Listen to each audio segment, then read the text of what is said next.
Hello बच्चों, let's read our question first. It says the equation of the circle which passes through the point 1 1 and touches the circle x square plus y square plus 4x minus 6y minus 3 is equal to 0 at the point 2 3 on it is, and our 4 options are given. तो देखो हमें सबसे पहले इस question का की concept देखते हैं and the key concept for this question is, देखो इक्वेशन ऑफ सर्कल, अगर हमारे किसी सर्कल की, हमारा देखो सर्कल का सेंटर है h और k और उसकी रेडियस है r, तो इक्वेशन ऑफ सर्कल क्या होती है x माइनस एच का whole square plus y minus K का whole square is equal to r square. So इसी कॉन्सेप्ट को यूज करते हुए हम अपने क्वेश्चन को सॉल्व करेंगे. अब देखो हमारे क्वेश्चन में क्या गिवन है.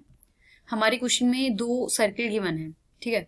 दो सर्कल हैं जो एक दूसरे को टच करते हैं. तो suppose this is our first circle and ये this is our second circle. So suppose ये हमारा फर्स्ट सर्कल हो गया एंड ये हो गया हमारा सेकेंड सर्कल. तो फर्स्ट सर्कल को सपोज ये हमारे फर्स्ट सर्कल की इक्वेशन है x square plus y square plus 4x minus 6y minus 3 is equal to 0. तो देखो इसको मैं लिख सकती हूँ. तो अब देखो इसको हम स्टैंडर्ड फॉर्म में कैसे लिखेंगे. ये 4x है तो इन दोनों को साथ में लिख के इसका होल स्क्वायर बनाएंगे तो ये बनेगा x प्लस 2 का होल स्क्वायर, और हमने क्या एडिशनल ऐड करा है प्लस 2 का स्क्वायर 4. इसमें प्लस 4 एडिशनल ऐड करा है तो प्लस 4 मैंने राइट हैंड साइड में भी कर दिया. प्लस ये बनेगा y माइनस 3 का होल स्क्वायर, तो इसमें मैंने 9 ऐड करा एडिशनल तो प्लस 9 और 3 को मैं इधर ले गई प्लस 3. ये किसका होल स्क्वायर है 4 का. 9 एंड 1 3 12 12 4 16, तो 4 का होल स्क्वायर हो गया. तो यहाँ से हमारे देखो इसका सेंटर कितना आ गया -2 3 और रेडियस कितनी आ गई हमारी 4. तो सपोज इस सर्कल का हमें ये पता चल गया सेंटर इज -2, 3 और इसकी रेडियस हो गई हमारी 4. टचेस द, ये दोनों सर्कल्स टच कर रहे हैं, touches the circle at the point 2, 3. तो ये वाला पॉइंट हो गया हमारा 2, 3. इस पॉइंट पर ये हमारे टच कर रहे हैं. सपोज हमारा जो सेकंड सर्कल है उसका सेंटर हो गया h और k, ठीक है. अब देखो हम यहाँ से एक लाइन ज्वाइन करते हैं, ये स्ट्रेट लाइन है और ये जो हमारा इक्वेशन ऑफ सर्कल है ये पॉइंट 1 1 को भी टच कर रहा है. तो सपोज ये हमारा पॉइंट हो गया 1 1. तो हमें equation of second circle find करना है. तो देखो अब देखो अगर मैं इस पॉइंट को मानूं C1 is the centre of circle 1, C2 is the centre of circle 2 और ये पॉइंट हो गया हमारा E. तो C1A को अगर हम ध्यान से देखें तो देखो इनका क्या है, y कोऑर्डिनेट सेम है. तो C2 का भी y कोऑर्डिनेट, C2 का y एक्सिस भी 3 होगा सिंस ये क्या है C1 से C2 को तक की एक स्ट्रेट लाइन है. This implies k is equal to, हमें h की वैल्यू फाइंड करनी है. तो C2 का कोऑर्डिनेट्स कितने हो गए, C2 के कोऑर्डिनेट्स हो गए हमारे h एंड 3 और इस पॉइंट को भी हम नाम दे देते हैं. Suppose this point is our B. तो अगर मैं देखो इन दोनों को टच करूं तो ये C2A और C2B क्या है हमारे इसके सर्कल 2 की रेडियस है. देखो अगर हमारी ये दोनों की दोनों रेडियस होगी, C2B भी रेडियस है और C2A भी रेडियस है, तो हम बोल सकते हैं रेडियस दोनों के दोनों इक्वल होंगी. तो I can write that C2B का whole square, C2B whole square is equal to C2A whole square.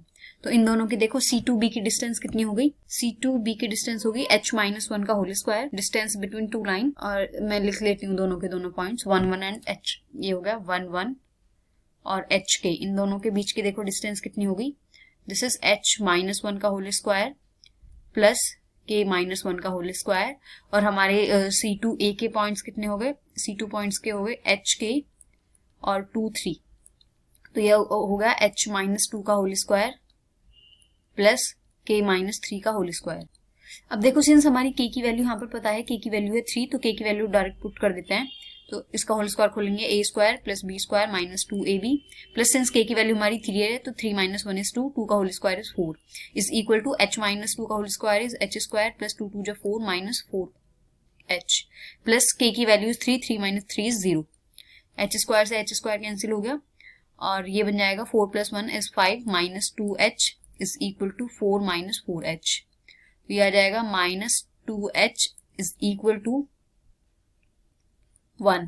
This implies h की वैल्यू हो गई हमारी माइनस हाफ. तो अब देखो हमारे जो सेकंड वाला सर्कल था उसके सेंटर्स कितने, उसका सेंटर कितना आ गया -1/2 एंड k की वैल्यू 3 है. तो दिस इंप्लाइज -1/2 एंड 3. तो आ गया हमारा सेंटर ऑफ सेकेंड सर्कल. अब हमें सिर्फ इसकी रेडियस फाइंड करनी है. तो देखो इसकी रेडियस क्या होगी, रेडियस है तो मैं रेडियस को B और C2 के बीच की डिस्टेंस को मैं रेडियस बोल सकती हूँ. तो B का कोऑर्डिनेट्स कितना होगा, बी का कोऑर्डिनेट हो गया 1 1, तो हमारा रेडियस कितनी हो जाएगी, radius is 1 1 minus minus minus is plus, तो 1 + 1 डिवाइडेड बाय 2 का whole square plus 3 - 2 is 3 - 1 is 2, 2 का होल स्क्वायर, तो ये बना 3/2 का होल स्क्वायर कितना हो जाएगा हमारे 3 3 9 डिवाइडेड बाय 2 2 4 प्लस 2 2 4, तो दिस इज 4 4 16, 9 + 16 डिवाइडेड बाय 4, तो ये आ जाएगा 25 डिवाइडेड बाय 4, इसका स्क्वायर रूट करेंगे ना आर स्क्वायर आएगा ये, तो आर की वैल्यू हमारी यहाँ पे कितनी आ जाएगी। सो इसी को ऐसे रहने देते हैं, इसको स्टैंडर्ड फॉर्म में लिख लेंगे, तो हमारी इक्वेशन ऑफ सेकंड सर्किल कितनी बन जाएगी, x minus minus is plus 1/2 का होल स्क्वायर प्लस y - 3 का whole square is equal to 25 divided by 4। अब देखो इसको सॉल्व कर लेंगे, तो a square plus b square plus 2ab, तो कितना आ जाएगा यहाँ पे x, 2 से 2 cancel out, plus y square plus 3 3 जा 9 माइनस 3 2 जा 6y is equal to 25 divided by 4। और जब इसको सॉल्व करेंगे हम, तो ये आ जाएगा x square plus y square plus x minus 6y आ गया, और इज इक्वल टू बाकी सारे टर्म्स इधर ले आते हैं, 25/4 माइनस 9 और minus 1 divided by 4 which is equal to -3, तो ये आ जाएगा x square plus y square plus x minus 6y minus is plus 3 is equal to 0। ये आगे हमारी इक्वेशन ऑफ सेकंड सर्किल। अब देखो ऑप्शंस मैच करते हैं, which option is correct. So the correct option for this question is option number B. Hope you understood it well. Best of luck. Thank you.